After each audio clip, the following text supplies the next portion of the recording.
Joaquina Maria da Conceição foi uma importante artista mineira. Mais conhecida como Lapinha, a cantora lírica e atriz foi destaque no Brasil entre o final do século XVIII e início do século XIX. Por mais que existam poucos registros, é possível afirmar que ela foi a primeira cantora lírica brasileira a fazer sucesso internacional, ganhando inclusive uma autorização para se apresentar em Portugal.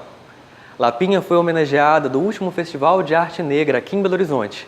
E agora você confere um pouco mais sobre a carreira dessa importante artista brasileira.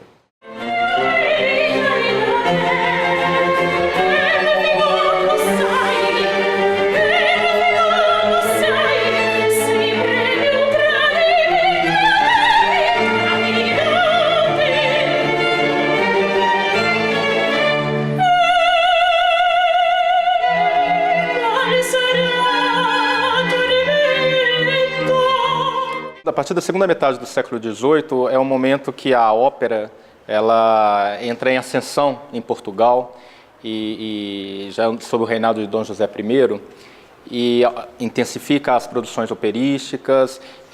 São contratados muitos castrados italianos para compor o corpo artístico das apresentações que aconteciam para a corte, mas também nos teatros. E nesse momento nós temos inclusive registros de que a orquestra que tinha na corte portuguesa e o seu grupo de cantores era extremamente de grande qualidade artística, né?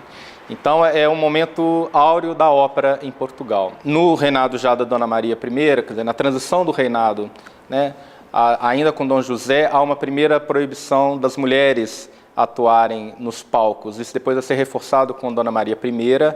E então o que nós temos é homens travestidos fazendo os papéis femininos, né? E também há relatos de viajantes que dizem que é uma cena quase grotesca, porque haviam cantores muito masculinos desempenhando aí papéis femininos e era um pouco representado de uma forma meio caricata. Mas isso acontecia. Já aqui no Brasil havia já produções operísticas, essa proibição não foi tão seguida, né? Você encontra registros de mulheres atuando, como por exemplo na Casa de Ópera de Ouro Preto, ou mesmo no Rio de Janeiro, mulheres atuando tanto no teatro como atrizes e também como cantoras na ópera.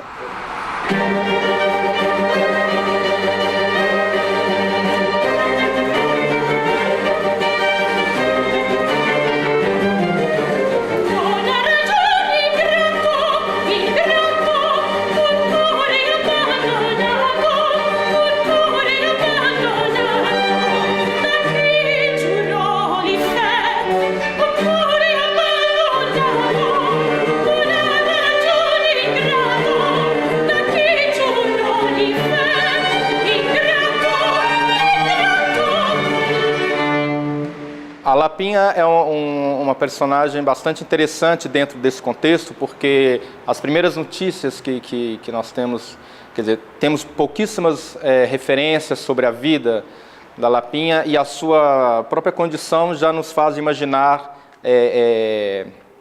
o que poderia ter acontecido com ela, o que ela enfrentou em termos de dificuldades por ser mulher, por ser negra e por desempenhar um ofício de atriz e de cantora, e que podia ser a princípio, na primeira impressão, podia ser uma profissão com um certo preconceito, mas também acabava que era uma maneira dessas mulheres ascender socialmente.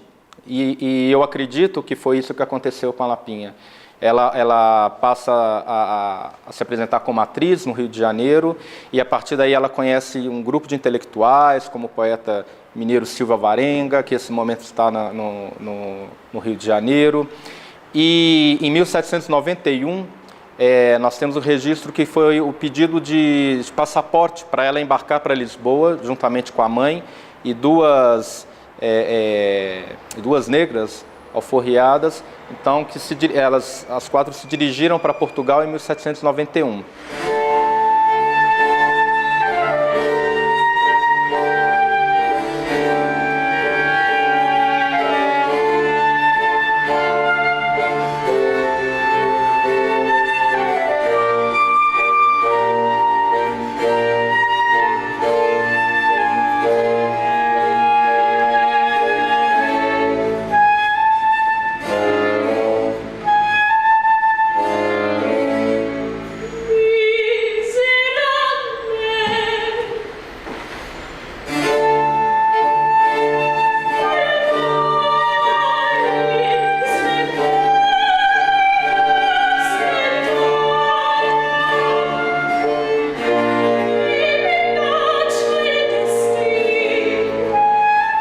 No ano de 1795, então, é que nós temos a notícia do concerto que ela realiza no Teatro de São Carlos, e que foi bastante divulgado, foi pelos periódicos da época, não só o repertório que ela cantou, junto, porque ela teve a participação de outros músicos castrados italianos que estavam aí nesse momento. E depois disso a gente tem também uma referência do concerto que ela faz no ano seguinte na cidade do Porto, no Real Teatro de São João. E a notícia desse concerto é que ela fez grande sucesso e que teve uma grande afluência do público, e não foi não somente um concerto foi suficiente, o público exigiu mais uma resta, e foi o que aconteceu.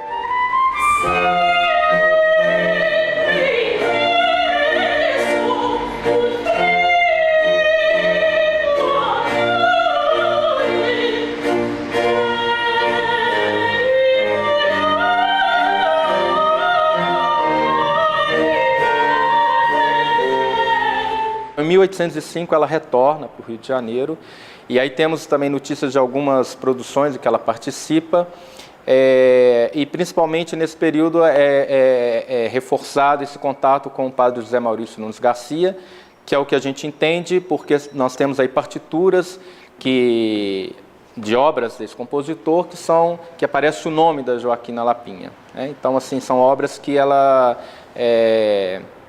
provavelmente o Zé Maurício compôs já pensando na voz da Joaquina Lapinha. Nós conseguimos hoje ter acesso a alguns manuscritos que aparecem o nome da Lapinha, ou notícias dos libretos de óperas ou de serenatas que ela tenha participado, ou peças de teatro. Aparecem nomes de compositores italianos, como por exemplo Sarti, como Paisiello, e também a menção ao compositor português Antônio Leal Moreira, que nesse momento também é o diretor musical do Teatro de São Carlos. Então, nesse concerto aí de 1795, a gente sabe que ela cantou áreas desses compositores, mas não sabemos, infelizmente, quais áreas especificamente. Nós temos depois, quando ela já no seu retorno ao Brasil, nós temos então referências a apresentações dela também em óperas de vários outros compositores, como por exemplo o Marcos Portugal, que é o principal compositor português desse momento, que depois vem para o Rio de Janeiro para trabalhar na corte, e principalmente o padre José Maurício, que aí nós temos obras, e entre elas o drama Ulisseia, restaurada, que é um teatro e que tem a parte musical, que é composta pelo padre José Maurício, e nessa obra a Lapinha desempenha as duas funções, de atriz e de cantora. E é uma obra com bastante virtuosismo, bastante coloratura. Todo esse repertório dá para a gente ter uma ideia do nível de cantora que a Lapinha, do nível que ela tinha enquanto cantora.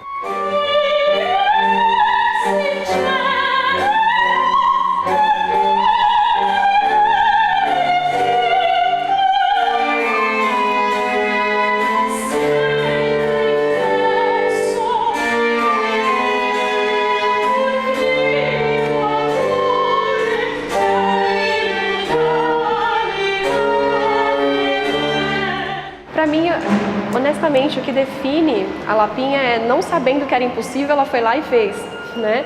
Porque ela não podia cantar, e pelo material vocal dela, pela voz que ela tinha e por ela ser atriz, ela conquistou a plateia, conquistou todo mundo, e inclusive foi cantar fora do Brasil, em Portugal, né? Ela abriu portas muito importantes, né?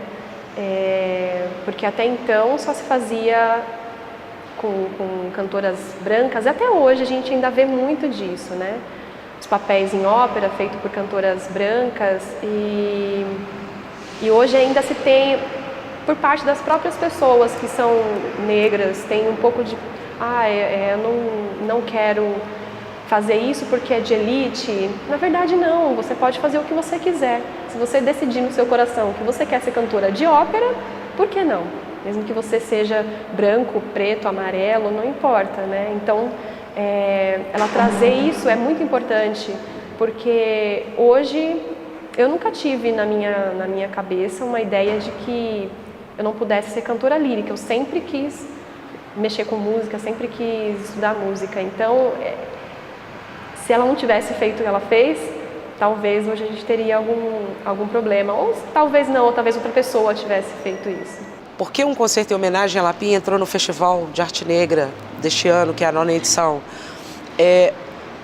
Para desconstruir, para colaborar para a desconstrução de uma imagem de que a música negra está presente no tambor apenas. O tambor é sagrado para nós e continuará sendo, mas nós estamos presentes também, por exemplo, na música clássica, especialmente Belo Horizonte, que é a capital do estado, que viveu o ciclo do ouro, onde 90% dos compositores eram negros. E os negros hoje são um pouco distantes da música clássica.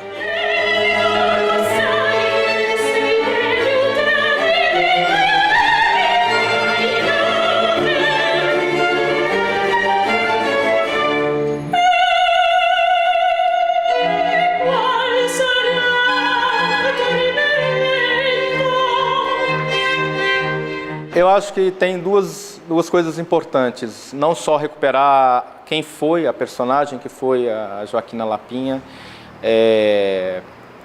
por tudo que ela fez e atuar em 2 países diferentes nesse momento, sendo mulher, sendo negra, e acho que o grande contributo que a história dela nos oferece é justamente repensar de que maneira que essas mulheres se inseriram na sociedade, sabe, como elas conseguiram algum destaque, porque a gente sabe certamente ela enfrentou muitas dificuldades, preconceitos, mas ao mesmo tempo nós temos aí, mesmo na corte portuguesa, a presença de outros negros, intelectuais, poetas, então faz a gente pensar um pouco como que isso acontecia, sabe, assim, existia o preconceito, mas também existia essa possibilidade desses artistas transitarem no meio aristocrático. Então, eu acho que é uma maneira da gente refletir e usar a nossa imaginação aí também para poder criar realmente talvez uma nova história, né, a partir, obviamente, das fontes históricas, mas poder pensar um pouco sobre o que é a vida da Lapinha e o impacto o impacto da sua vida mesmo na vida cultural, tanto em Portugal quanto aqui no Brasil.